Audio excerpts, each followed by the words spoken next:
When I moved into my little teeny, tiny house, I learned a lot of lessons. I learned some lessons really fast, if you can imagine. And I also learned a lot of lessons very slowly. I learned about slow living. That's actually one of the lessons that I learned slowly, ironically. But I don't want you to learn it slowly. I want you to learn it quickly so you can enjoy the benefits right away and not wait the years that I did to figure out how wonderful it is for your life to live a slow life. I'm Renee, and I've lived well over 8 years now in under 100 square feet. As you can see, I'm clearly not in under 100 square feet today. I'm visiting friends and family in Iowa, and I've taken over my friend's living room today to share with you my tips and tricks on how to embrace a slow life that benefits you. What really is slow living? How can you benefit from it? How can you embrace it and really make it stick, make it work? I have an acronym for you today that you can embrace with the tips and tricks that go along with it to get slow living in your life in order to make an amazing positive change. The slow movement actually started in Italy in response to fast food kind of taking over the culture and the cuisine of the area. So it started as the slow food movement, and it's an acronym. S.L.O.W stands for sustainable, local, organic, and whole. And it is a great way to think about your food. Not the topic of today's video, but we can do a topic on that if you want. But it's also a great way to look at your life as a whole and how it can benefit from slow. So I want to take that acronym and just look at it a little bit differently with you. So S, sustainable. How does that apply to slow living overall? Well, this needs to be a sustainable change in your life. It can't be like when you go to the gym 5 times a week the first week of January, and then 3 times a week, and then maybe once a week. And by February, you're not going at all. This change needs to stick with you because it can actually sustain your life, improve your life, happier life, more enjoyable time, and longer life too, because you'll have a healthier life when you slow down and ditch the stress. That stress is killing you. Throw it off your shoulder. You don't need it. You just don't need it.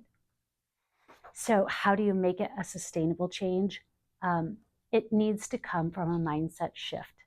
And I know a lot of you are thinking, how can I slow down? I have so much going on. You know, I've got to get to work and the kids or the dogs or the house or the whatever your responsibilities are, and you're going and you've got this and I've got that and I've got to stop at the store and yada, yada, on and on and on and on. And that is exactly what needs to go. No more excuses.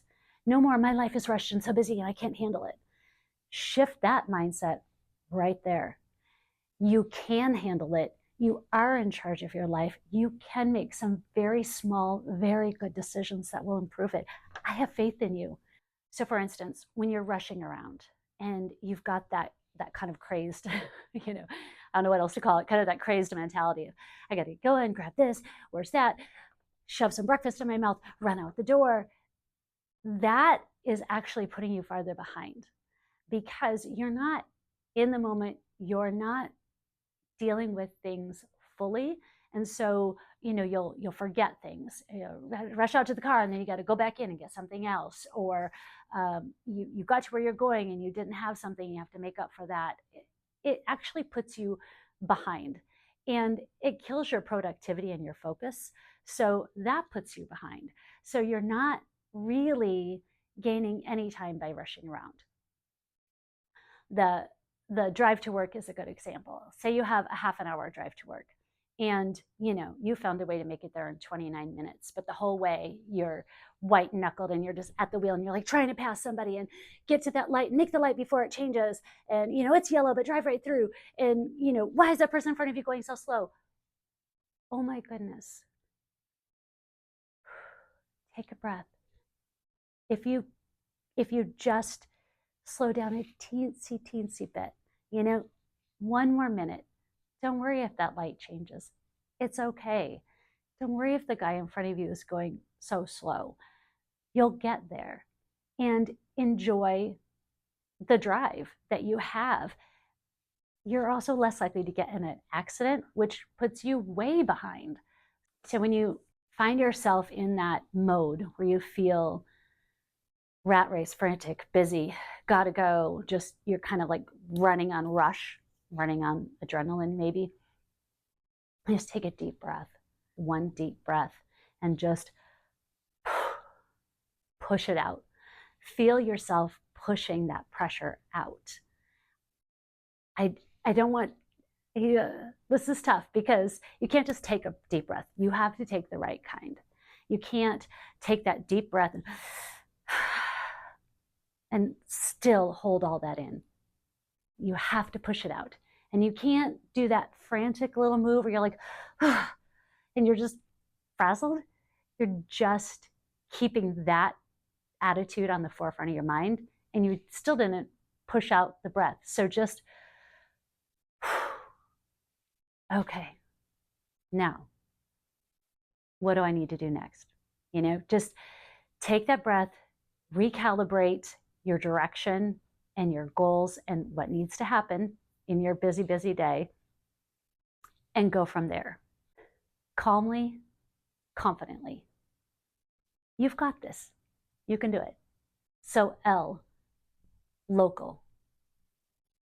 Think about where you are and be there. It's something my mom used to say when I was younger: wherever you are, be there. And she meant be present, be in the situation, be relating to the people around you, be paying attention to what you're supposed to be doing at that moment or what you've decided to do at that moment. And that can make a big, big difference in your day. Say you're getting ready in the morning and you're someone who blow dries your hair, and it takes 4 minutes to blow dry your hair. It doesn't matter if you're holding that wand, doing this and trying to, gotta hurry, and your mind is racing on the things you gotta do, and you're kind of got that antsy feeling because you need to get moving.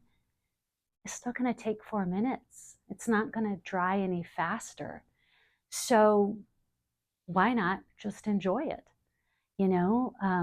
Take your deep breath, maybe dip your shoulders down a little, let them relax, and enjoy it. This nice warm air blowing on you. You're thinking about how you like the way that your hair looks when you're done with this, and you've accomplished something that you set out for. And think about this kind of be there in everything that you do. You have to have that drive again. If you have that drive, that 30 minutes or whatever your commute is, if you have one. A lot of us don't have one these days. Think about that commute, and you have to do it, so enjoy it. Maybe, put on some music that will help you enjoy that mood. Maybe enjoy the silence and just look around you at the beautiful surroundings that you're passing through. And if you're not passing through beautiful surroundings, look a little deeper, because there's beauty everywhere, and we see what we choose to see. So, enjoy what you have going on at that moment. Enjoy that, if it takes 10 minutes to make dinner, it's going to take 10 minutes to make dinner. Enjoy that process. Enjoy the results. Celebrate what you did, and be there. Before we get to O, if you are finding value in this video, I ask you, please hit the like button. I truly appreciate it. And if you're interested in learning more about tiny living, how it can affect your life, how you can get into tiny living, minimalism, decluttering, and slow living to build a better life for you and the world around you, please hit the subscribe button. O, organic. So when you think about organic, think about natural and without fertilizer, without chemical. Think about getting rid of all the crap, that is in your world. And of course, in your food. But we're talking about a broader sense here. All the chemicals, literally and figuratively, that are in your life. And get rid of a few. You can have a great attitude all day long and still have an extremely full schedule. So let's get rid of a few things, just starting small, little tiny steps, one little step at a time can make a big difference. You don't need to overnight try to drop half your schedule and, force peace upon your world. Start little and just grow from there. So a couple of examples of things you can do are stopping the scrolling, the social media endless rabbit hole. You could put a limit on it if you enjoy getting on social media and keeping up with your friends, but maybe you find you kind of get sucked in and stay a little longer. Put a limit on it, just set a timer. There's apps that will time you as well and set limits on how much you're there, so that when you're there, you are local, you are in the moment and making the most of that time, not just kind of, glazing over your eyes and scroll. So that's one option. You can look at your life and ask, what in my life do I really, really not need to do? We all have things in our life that we know in our hearts we don't need to do. And a place to start might be looking at, the things you don't like to do. Let's get rid of those first. So if you can, if there's things you don't like to do, get rid of those first. And some things are tough. You're going to have to ask yourself whether you really, really need to do that, or if it's something that society has told you or other people around you have told you should do. So one thing here that's, tough to think about because it feels selfish is to look at some of the things you do for others and decide if there are any of those that are really unnecessary that you could say no to. I don't want to advocate selfishness. We all need to, as they say on the airplane, put on your oxygen mask first before you help others so that you can help them. You don't want to totally deplete yourself because you're out there trying to save the world. Please go save the world after you have your oxygen mask on, of course. But if you look at it, there are likely things that you are doing for others that honestly aren't as helpful as you want them to be. And it's just kind of like you feel like you have to, so you do. Let's get rid of things we do just because we feel like we have to. Save your time and energy for the things that have impact, which include doing nothing. Organic also is a natural, nature-based idea. So get out in nature whenever you can. And bonus points if you can do it in the morning. Get your morning going right. If you have a 15-minute break at work, rather than going to the break room, if you can just go outside, breathe some fresh air, find a tree to look at, anything that brings the change of pace and the stillness of nature into your world for a few minutes would really be beneficial. It helps secure that mindset. W, whole. So the idea of slow living, I want it to embrace your whole world. I want it to embrace your whole day. And really starting the day off right is the biggest impact you can have, because that follows you throughout the day. And so if there are things that, you do in the morning that take time that you could possibly get rid of, great. If that's fabulous. If you just really can't, I mean, you got to eat, you got to get dressed, right? There are things you have to do. If they take too long or you just feel rushed in the morning, try to do some of the things at night to prepare. So pick out your clothes, try them on, don't just lay them out. Try them on with all the little accessories that you feel like you need, and make sure that you feel comfortable with how they look. So you're not changing your clothes 3 times or searching through the closet for 10 minutes or whatever issue it is that slows you down in the morning.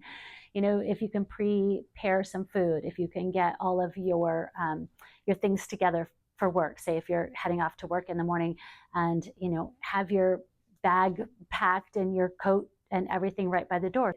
Starting your day off good and on the right foot and with the right mindset can make your whole day better.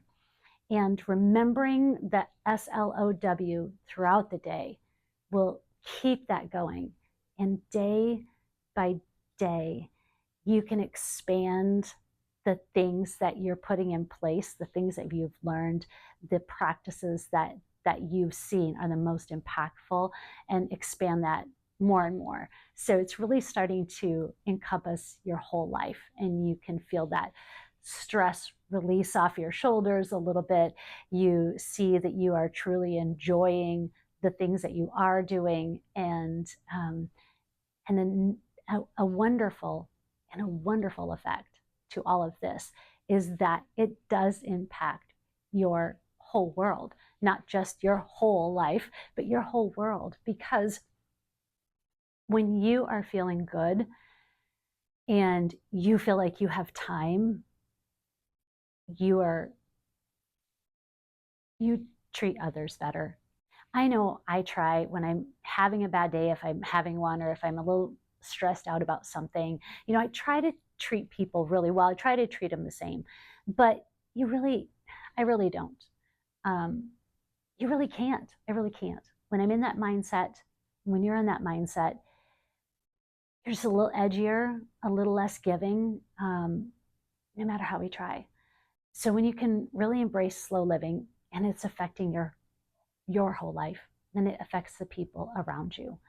You are better, kinder, more patient for your friends, your family, your community. You suddenly find that you have time to give to someone else, to help a friend, to spend with family, to smile a little bigger at the people you pass, to say hello to someone in front of you at the line for coffee, rather than fidgeting, with the idea that you got to get moving. And my gosh, make up your mind, lady, place your order. Why are they so slow today? Wipe that away, smile, say hello, and let the slow living that you're embracing benefit the world around you.